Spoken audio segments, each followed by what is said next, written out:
Ryan Williams flips back to Alabama. I guess it's not technically a flip back. He decommitted on the day Nick Saban retired, and then he's back in the Alabama fold yesterday. I will caution and say that it's still a few days until signing day.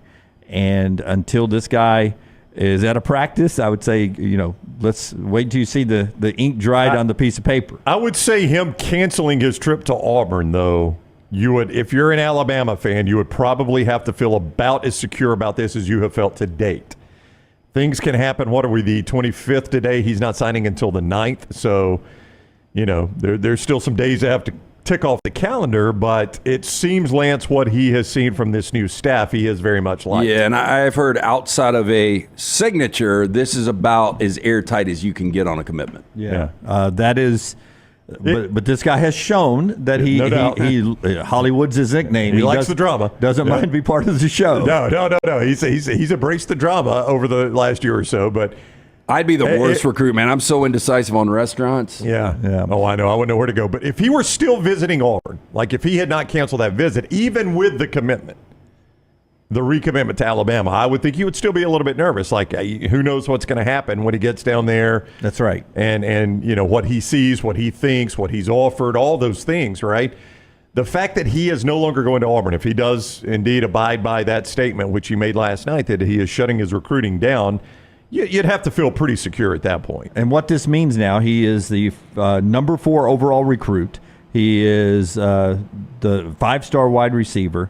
6'1", 164 pounds. The weight says a little bit, but Devontae Smith, I guess, was light in the built cleats. like the Slim Reaper. The Slim Reaper. But for Kalen DeBoer, Lance, how big was this for him right now? Well, I think it was huge because when you get guys like Caleb Downs and Caden Proctor and Julian Sayin leaving the program, I think Alabama fans that were doubting Kalen DeBoer and what he would be able to do recruiting-wise when it came to the SEC, other fan bases saying the same thing, to be able to go get Parker Brailsford, who will be your first-team All-American center, to be able to bring in a Jeremy Bernard, who is going to be a really good receiver, probably right now, and you guys help me out. I would think Ryan Williams is going to be your number 1 as a true freshman. Yeah, I mean, I don't know who would be in front of him right now. If he's what everybody says he's going to be. Bernard, with his experience in some big games, will probably be your number 2. I think Isaiah Bond would have been. Yeah. And now I think the Isaiah Bond, it's like, okay, you got $700,000, $800,000 good riddance. I don't think it's nearly the deal that it was 10 days ago. But those guys you named were all Washington guys, right? And I think Alabama fans are like, well, of course he can get the Washington guys. They had already believed in him once. I think Alabama fans wanted to see him get a big-time portal win, which you can't do right now, or a big-time recruiting win. And this is a big-time recruiting win. Yeah, and this happened, and you guys talked about this a little bit yesterday, after he went and spent time with DeBoer and Ryan Grubb, specifically Ryan Grubb, on a dry erase board. Show me how you're going to use me. Yeah. And they showed him how they used the guys at Washington. Yeah, and look, you look at 3 guys that over the last 2 years have had 1,000-yard seasons, and you've got a guy in Adunze that is going to be a top 10 pick.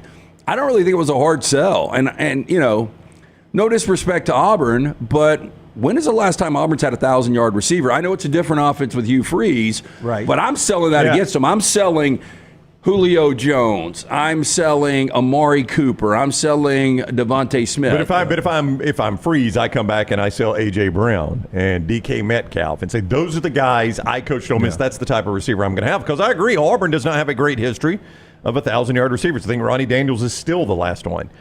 And that was the 90s, the only right? But again, I showed the correlation of national championships with great receivers. And look, we haven't had that great receiver over the last couple of years. You're going to be that next guy. You're going to get us back to winning national championships. Well, that exactly was his video and/or release was the stars, the Hollywood stars, and it had Julio Jones and all the names of the receivers on the mock Hollywood stars.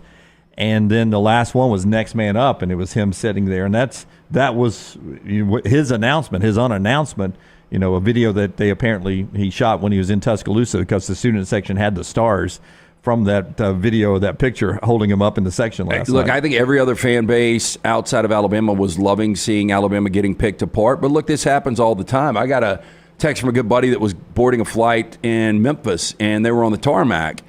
And he said, I've got these 3 guys. He was going from Memphis to Denver, and there were 3 Washington players on the flight with him. And he started talking to them, and these guys are still on the roster, but they had just met with Lane Kiffin and Ole Miss.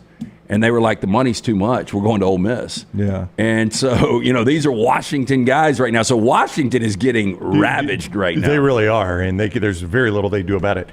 You have said this is the way you would operate. Do you think this was at all orchestrated?